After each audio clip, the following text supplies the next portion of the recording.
Hello दोस्तों, स्वागत है आप सभी का आपके YouTube channel it's your classes में। आज हम देखेंगे यूपी डीएलएड के चतुर्थ सेमेस्टर के जो 6 पेपर होता है, षष्ठ पेपर प्रश्न पत्र जो कि हिंदी का होता है, जो कि 25 नंबर का आता है। इसमें 5 नंबर के बहुविकल्पीय या फिर हम वस्तुनिष्ठ प्रश्न या फिर ऑब्जेक्टिव जिन्हें कहते हैं वो आते हैं। तो आज हम देखेंगे उसी बहुविकल्पीय प्रश्नों की सीरीज का पार्ट 1 देखेंगे, जो पॉन सीरीज का है। और एक एक क्वेश्चन का हम बहुत ही एक्सप्लेनेशन करेंगे आराम से। और पहला काम रहेगा कि आप स्वयं खुद उत्तर देंगे ताकि आपको अपनी तैयारी के बारे में पता भी चल सके, है ना। उसके बाद 2-4 सेकंड के बाद हम उत्तर देंगे। तो चलिए देखते हैं अब एक एक क्वेश्चन को बढ़िया से डिटेल। एक बार आप क्लास को शेयर कर दें। पहला क्या दिया गया है, पुरस्कार कहानी के लेखक हैं। पुरस्कार कहानी के लेखक कौन है, तो आप कहेंगे जयशंकर प्रसाद। पुरस्कार कहानी के लेखक कौन है, तो आप कहेंगे जयशंकर प्रसाद। जयशंकर प्रसाद की और रचनाएं हैं। एक महाकाव्य है जो कि क्या है, कामायनी, ठीक है ना, आपने पढ़ा होगा। और इनकी रचनाएं बता रहे हैं, आंसू है, झरना है, लहर है, ध्रुव स्वामिनी है ना। ये सभी के सभी जयशंकर प्रसाद की रचनाएं हैं। बात करें महादेवी वर्मा की, तो महादेवी वर्मा की भी कई सारी रचनाएं हैं, जैसे कि यामा है, दीप शिखा है, और भी अनेक रचनाएं हैं। इनको याद रखेंगे, यामा, दीप शिखा, ये सब महत्वपूर्ण रचनाओं में आती हैं। प्रेमचंद के बारे में आप बताएं, प्रेमचंद की कहानी है ना जो लिखी है, प्रेमचंद के और जो रचनाएं हैं उसके बारे में आप कमेंट में बताएंगे। बाकी हमने जयशंकर प्रसाद और महादेवी वर्मा के बारे में बताया। चलिए अगला हम देखते हैं। अगला क्वेश्चन क्या है, प्रकृति के सुकुमार कवि कहलाते हैं। कौन कवि है इसमें से जिनको प्रकृति का सुकुमार कवि कहा जाता है, तो कौन है जो कि जिनकी रचना बहुत ज़्यादा किससे रिलेटेड है, प्रकृति से रिलेटेड है, वो कौन है, तो आप कहेंगे सुमित्रा नंदन पंत जी हैं। प्रकृति का सुकुमार कवि कौन है, तो आप कहेंगे सुमित्रा नंदन पंत जी हैं, ठीक है ना, सुमित्रा नंदन पंत। अगला क्वेश्चन, और ये सभी देखो 2022 में आए हुए क्वेश्चन है। फिर हम देखेंगे 21 में आए हुए क्वेश्चन, फिर 19 में, 20 में, 18 में, उसके बाद कुछ एक्स्ट्रा क्वेश्चन भी करेंगे, ठीक है। तो चलिए देखते हैं हम अगला क्वेश्चन। अनुस्वार एवं विसर्ग कहलाते हैं। अनुस्वार एवं जो विसर्ग हैं उनको क्या कहा जाता है, तो आप कहेंगे अयोगवाह। अयोगवाह के अंतर्गत ही अनुस्वार भी आता है और विसर्ग भी आता है। तो अनुस्वार एवं विसर्ग ये सभी के सभी अयोगवाह कहलाते हैं। अगला क्वेश्चन देखेंगे आप, क्या दिया है, हलंत वर्ण कहलाते हैं। इन दिए गए ऑप्शन में बताना है कि हलंत वर्ण किसे कहा जाता है। जैसे कि हम कोई भी वर्णमाला लिखते हैं, वर्णमाला का कोई भी अक्षर, जैसे कि का लिखा और इसके नीचे हलंत लगा दे, इसको अधक का पढ़ा जाता है ना। तो हलंत वर्ण क्या कहलाते हैं, हमें ये बताना है। तो बताएं क्या होगा, पहले आप स्वयं बताएं। तो हलंत वर्णों को हम क्या कहते हैं, स्वर रहित व्यंजन। ये जो व्यंजन है ना, ये स्वर रहित व्यंजन है, जिसे हम क्या कहते हैं, हलंत वर्ण कहते हैं। तो हलंत वर्ण को हम कहते हैं कि स्वर रहित क्या है, व्यंजन, मतलब क में स्वर नहीं है, जबकि पूर्ण जो का लिखा है, ये का जो व्यंजन है इसमें स्वर निकल रहा है, का और आ का भी साउंड आ रही है, ठीक है ना। तो जो हलंत वर्ण होते हैं ये स्वर रहित व्यंजन होते हैं। क्या होते हैं, स्वर रहित व्यंजन, मतलब स्वर इसमें नहीं पाया जाता। अगला संयुक्त व्यंजन आपको पता ही होगा कौन कौन सा है, क्षत्रिय वाला छा है, त्रा है, ज्ञा है ना, स्रा है श्रमिक वाला। ये सभी के सभी क्या होते हैं, संयुक्त व्यंजन होते हैं। और आप बताएं कमेंट में किसके बने होते हैं, है ना। जैसे कि आपसे बात करें हम, चलो इस पर बात ही कर लेते हैं कि क्षत्रिय वाला छा ये किससे बना होता है, तो आप कहेंगे किससे बना होता है, अधक का प्लस किससे बना होता है, षटकोण वाले सा से मिलकर बना होता है क्षत्रिय वाला छा। ऐसे और है। और बात करें अगर हम त्रा की, किसकी, त्रा की, तो ये भी एक संयुक्त वर्ण है, संयुक्त व्यंजन है। ये किससे बनता है, तो आप कहेंगे अधता प्लस किससे बनता है, रा से बनता है। ऐसे अगर हम बात करें सरा की, सरा किससे बना होता है, तो आप कहेंगे सलजम वाला सा, मतलब नीचे हलंत और प्लस किससे, रा से बनता है, श्रमिक वाला सरा, ठीक है ना। ऐसे आपका एक और है, उसका नाम क्या है, ज्ञा। अगर बात करें ज्ञा, तो ज्ञा किससे बनता है, तो आप कहेंगे किससे बनता है, अधज्या प्लस किससे, इया से, है ना, इससे मिलके क्या बनता है, तो आप कहेंगे ज्ञा बनता है। तो ये सभी के सभी क्या है, संयुक्त व्यंजन है, ठीक है। ये रहे। चलिए अगला क्वेश्चन हम देखते हैं। क्वेश्चन नंबर 5, अनुच्छेद लेखन की शैलियाँ हैं। अनुच्छेद लेखन की शैलियाँ कैसी हैं, ये कमेंट करके आपको बताना है। तो पहले आप ही बताएंगे अनुच्छेद लेखन की शैली जो है भावात्मक भी होती है, समास शैली भी है, व्यंग्य शैली भी है। तो आप कहेंगे इस प्रकार ऑप्शन नंबर द सही हो जाएगा। ठीक है ना, ऑप्शन नंबर द। ये देखो 5 क्वेश्चन जो थे ये 2022 में पूछा गया था, अभी लेटेस्ट क्वेश्चन है। अब हम शुरू करते हैं जो कि 2021 में आया क्वेश्चन है। मैं सुमन हूँ कविता के रचयिता कौन है? मैं सुमन हूँ, है ना, इस कविता के रचयिता कौन है ये बताना है। तो इनका नाम क्या है? द्वारिका प्रसाद माहेश्वरी। मैं सुमन हूँ कविता के रचयिता कौन है? तो आप कहेंगे द्वारिका प्रसाद माहेश्वरी जी हैं। मैं सुमन हूँ कविता के रचयिता। चलिए अगला क्वेश्चन देखिए। ये तो हो गया द्वारिका प्रसाद माहेश्वरी। अब अगला देखिए, हरिवंश राय बच्चन की कोई रचना बताएं आप जल्दी से कमेंट में। अगला फेमस है ये भी। वर्तनी की दृष्टि से अशुद्ध शब्द है। वर्तनी की दृष्टि से इसमें से हमें बताना कि कौन सा शब्द जो है अशुद्ध लिखा है यहाँ पे। क्वेश्चन नंबर 7 की बात कर रहे हैं, बताएं आप कौन सा होगा। अहिल्या ये सही है, प्रथम भी सही है, कवित्री ये भी सही है। तो जो अशुद्ध है पूजनीय जो लिखा है गलत है। क्या होता है? पूजनीय। क्या होता है? पूजनीय, है ना, ऐसे लिखा जाता है पूजनीय। ठीक है ना, ये तो ये गलत है, मतलब अशुद्ध है। बाकी सभी जो लिखे हैं अहिल्या नहीं अहिल्या होता है, सही है। प्रथम भी सही लिखा है, कवित्री भी सही लिखा है। तो जिसमें पूजनीय लिखा है ये इसका क्या होगा? पूजनीय। ठीक है। अगला वाक्य का गुण नहीं है, मतलब इसे जो गुण दिए गए हैं इसमें से ऐसा कौन सा गुण है जो वाक्य का गुण नहीं होता है ये बताना है। तो वाक्य में सार्थकता पाई जाती है, बिल्कुल। निपुणता भी होती है, क्रमबद्धता भी होती है। तो जो योग्यता है, एबिलिटी, ये तो किसी व्यक्ति में पाई जाएगी ना, पर्सन में। तो ये वाक्य का गुण नहीं है, जबकि सार्थकता, निपुणता और क्रमबद्धता ये सभी के सभी वाक्य के गुण हैं। चलिए अगला क्वेश्चन देखते हैं हम। नेक्स्ट क्या दिया है? अगला क्वेश्चन है मेरा नाम सोहन है का संस्कृत में सही अनुवाद क्या है ये बताना है। मेरा नाम मोहन है, क्या होगा? मम नामः मोहनः अस्ति। मम नामः, मेरा नाम, मोहना मोहन, अस्ति मीन्स है। ठीक है ना, तो मम नामः मोहना अस्ति ये मेरा नाम मोहन है का सही संस्कृत में अनुवाद है। अगला क्वेश्चन देखेंगे आप। किसी लिखावट के पीछे या बाद में लिखना कहलाता है। कोई भी चीज़ लिखा है उसके पीछे या फिर बाद में जब हम कुछ लिखते हैं, है ना, तो उसको क्या कहा जाता है? जैसे कोई चीज़ लिखी हो उसके बाद उसको आप लिख रहे हो तो उसे क्या कहा जाता है? तो अनुलेख। क्या कहते हैं? अनुलेख, है ना, क्या बोला जाता है? अनुलेख। जबकि जो इमला होता है, इमला, उसे हम कहते हैं क्या? श्रुतलेख। ठीक है, जिसको जब कोई व्यक्ति बोलता है दूसरा व्यक्ति क्या हो उसको लिखे तो उसको कहा जाता है श्रुतलेख, मतलब सुनकर लिखने वाला लेख श्रुतलेख कहलाता है। ठीक है। जबकि जो अनुलेख है ये क्या है? किसी लिखावट के पीछे या बाद में जब हम कुछ लिखते हैं तो उसे हम कहते हैं अनुलेख। ठीक है। अगला साकेत महाकाव्य के रचनाकार है। मोस्ट इम्पॉर्टेंट क्वेश्चन है ना, ये देखो 2020 में आया हुआ क्वेश्चन है। साकेत किसकी है? मैथिली शरण गुप्त, सबको पता होगा। ठीक है ना, तो आप एक रचना इसमें बताएं। अयोध्या सिंह उपाध्याय की कमेंट में बताएं कोई एक रचना का नाम।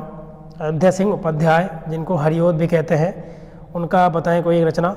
अगला क्वेश्चन देखिए, क्वेश्चन नंबर 12 क्या दिया है? उच्चारण के समय ध्वनियों के समुचित आरोह अवरोह को क्या कहते हैं?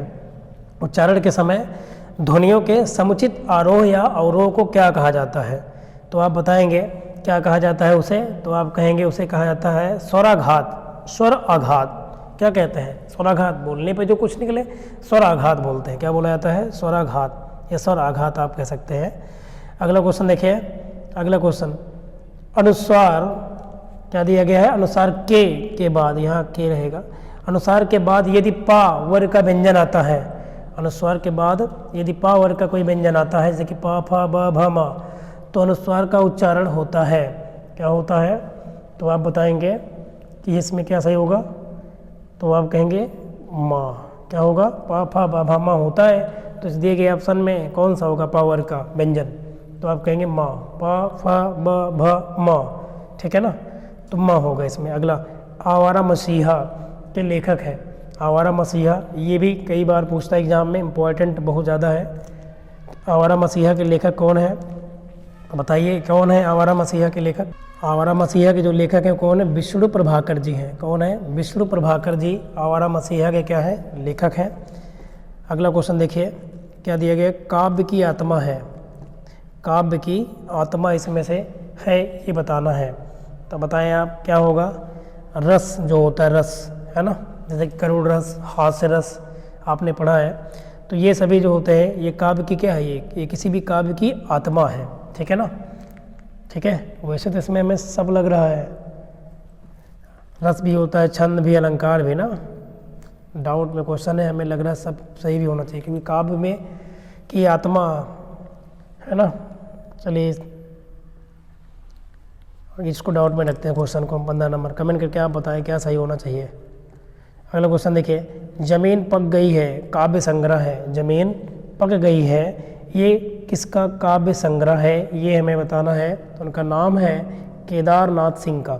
जमीन पक गई है ये केदारनाथ सिंह का क्या है, काव्य संग्रह है। चलिए अगला क्वेश्चन देखते हैं हम। नेक्स्ट क्वेश्चन क्या दिया गया, देवेंद्र शब्द में संधि है। देवेंद्र शब्द में संधि है। देवेंद्र मतलब देव प्लस इंद्रा लिखेंगे हम, है ना, देव प्लस इंद्रा, है ना, देवेंद्र। तो बताइए इसमें कौन सी संधि होगी। तो इसमें क्या होगा, गुण संधि। एक देव, देव ऐसे लिखेंगे आप। इसमें क्या मिल रहा है, यहाँ पे आ मिल रहा है वा में, प्लस इंद्रा ये होगा तो छोटी ही मिल रही है, तो आ और ये मिलके क्या हो जाएगा, ए हो जाएगा। ये क्या हो जाएगा, तो आप कहेंगे गुण संधि। कौन संधि आएगा, देव प्लस इंद्रा, रविंद्रा, रवि प्लस इंद्रा, इन सभी में क्या हो जाएगा, रवि प्लस इंद्रा अगर होता तो रविंद्रा, ये तो वृद्धि संधि होता या दीर्घ होता। लेकिन यहाँ पर देव प्लस इंद्रा मतलब आ और ए मिल रहा है, तो इको एड़ची, है ना, गुण संधि है ये। कौन संधि होगा, गुण संधि। और यड़ संधि का जो सूत्र होता है वो क्या होता है, इको एड़ची। ठीक है ना। अगला क्वेश्चन देखें, तुम अपने कार्य में सफल रहो। वाक्य किस प्रकार का वाक्य है, तुम अपने कार्य में सफल रहो, ये जो वाक्य है ये किस प्रकार का वाक्य है, ये बताना है। तो बताइए ये कौन सा वाक्य है, इच्छावाचक है। किसी की इच्छा पे डिपेंड करता है ना, कि तुम अपने कार्य में सफल हो, कोई बोल रहा है किसी को तो अपने इच्छावाचक, इच्छा अनुसार बोल रहा है।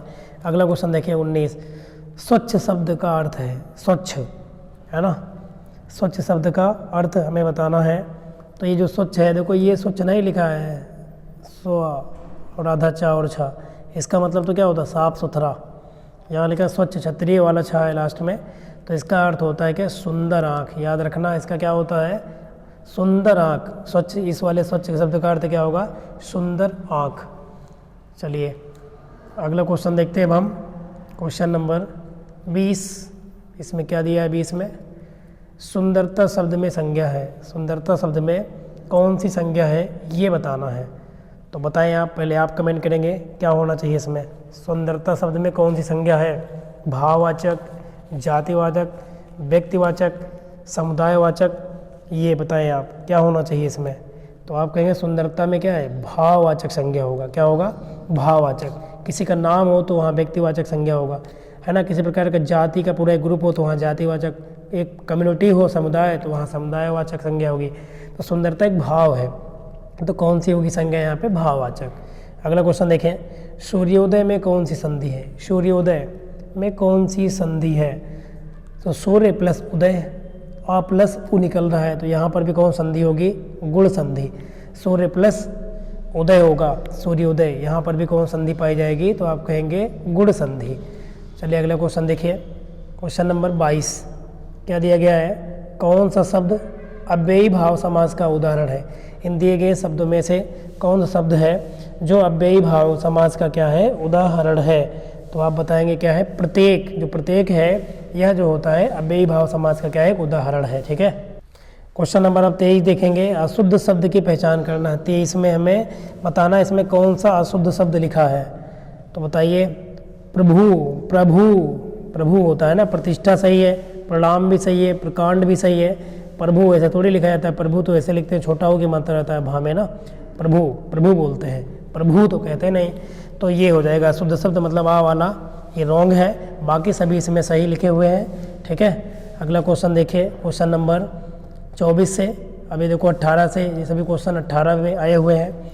शुद्ध वर्तनी वाले शब्द का चयन करें। अब इसमें से शुद्ध करना, आशीर्वाद लिखा है, तो बताना इसमें कि इसमें कौन सा सही लिखा है आशीर्वाद, ये बताना है। तो आशीर्वाद देखो, आशीर्वाद ये गलत है, आशीर्वाद ये भी गलत है, आशीर्वाद, आशीर्वाद ये भी गलत है, आशीर्वाद ऐसे लिखा जाता है ना, आशीर्वाद, आशीर्वाद।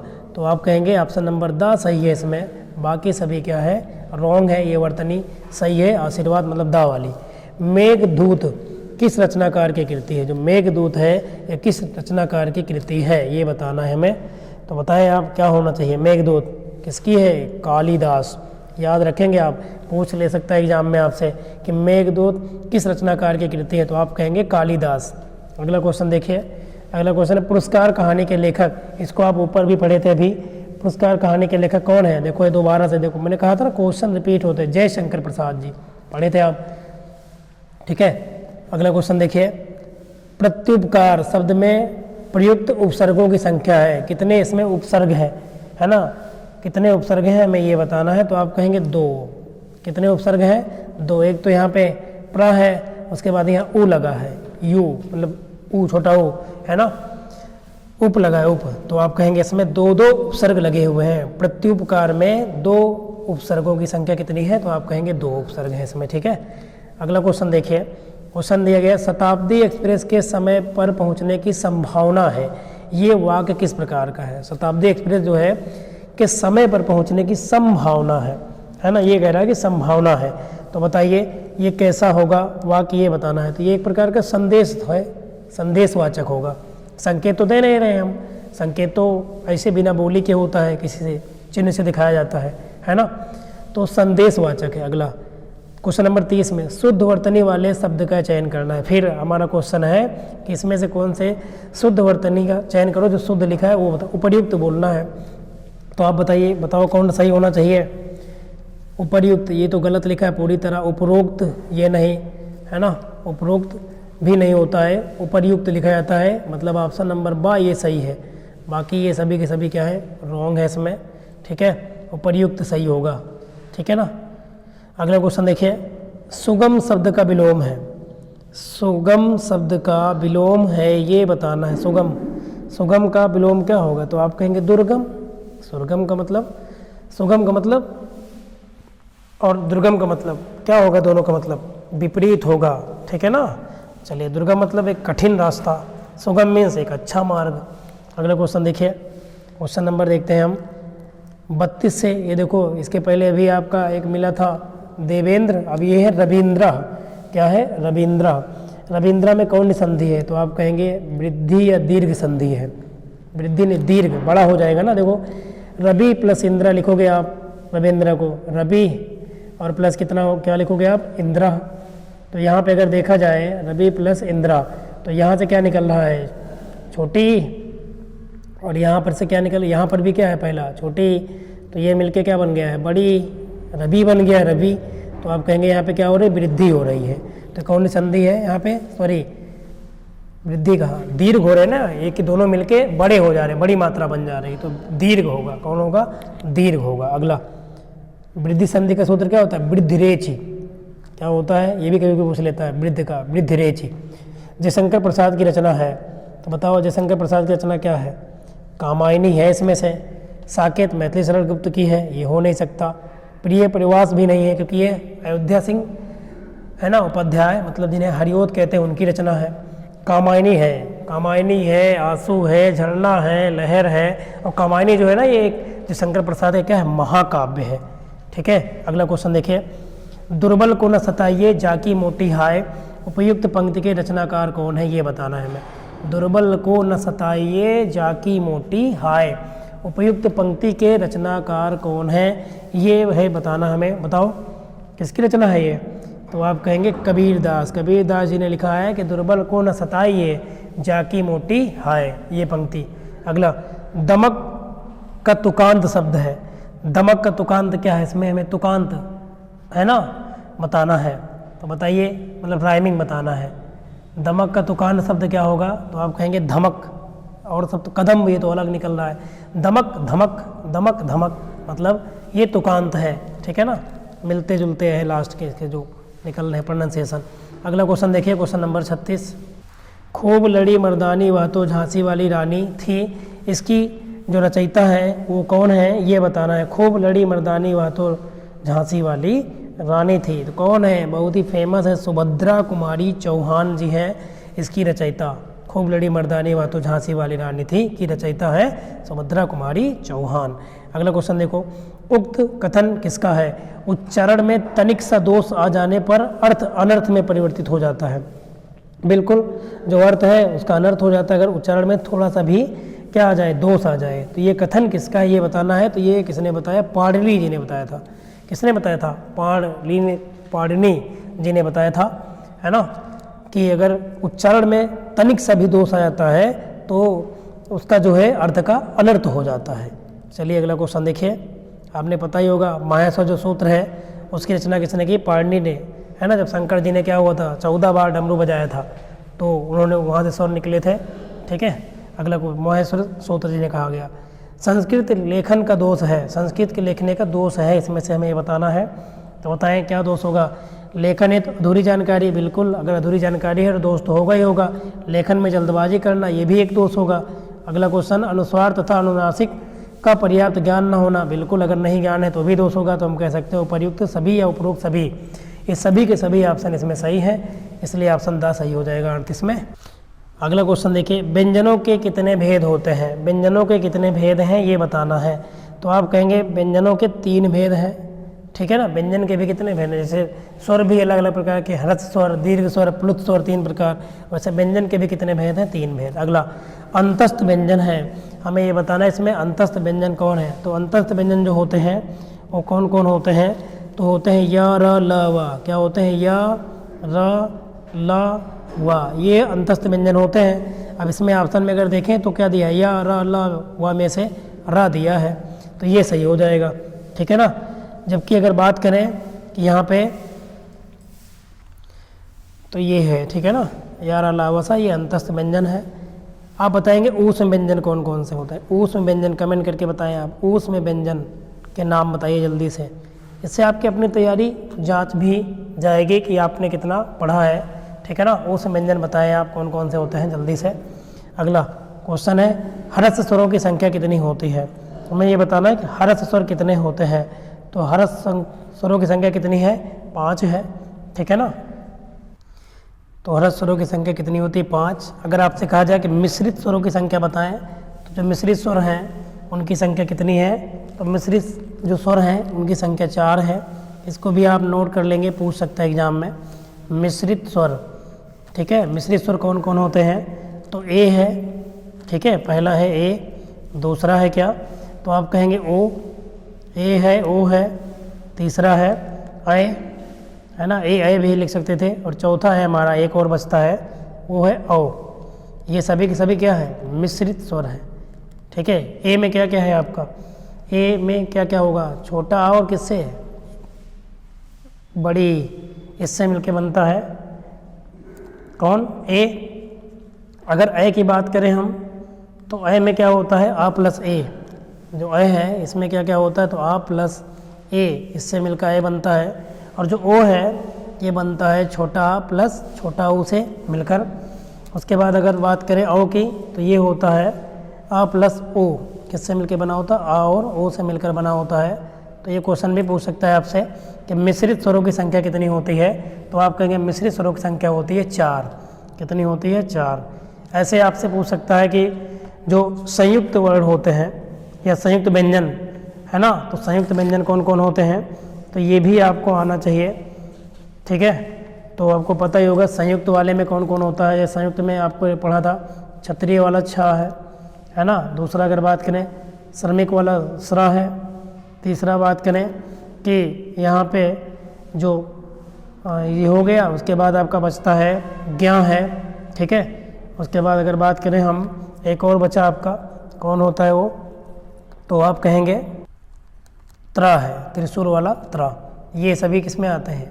ये संयुक्त व्यंजन में आते हैं, संयुक्त वर्ण में आते हैं। ठीक है ना। इन्हें भी आप याद रखेंगे। तो क्लास को बस यहीं तक रखते हैं। आशा करता हूँ बहुत अच्छे से समझ में आया होगा, क्योंकि हमने लगभग सभी क्वेश्चन जितने भी पढ़े, अगले पार्ट में पूरा कंप्लीट हो जाएगा। ये छोटा सा पार्ट वो भी होगा और उसमें पूरा वीडियो कंप्लीट हो जाएगा। ऑब्जेक्टिव जितने भी हैं, फिर हम एक क्लास लाएंगे और उसमें चुने हुए क्वेश्चन अति लघुत्तरीय के वो लेंगे, जो कि एग्जाम की दृष्टि से बहुत इंपॉर्टेंट होंगे। तो यहीं तक रखते हैं क्लास को, है ना। वीडियो देखने के लिए आप सभी का बहुत बहुत धन्यवाद। आप लगातार बने रहे इसके लिए बहुत बहुत धन्यवाद। ठीक है ना, चलिए मिलते हैं आपसे बहुत जल्द नेक्स्ट पार्ट में।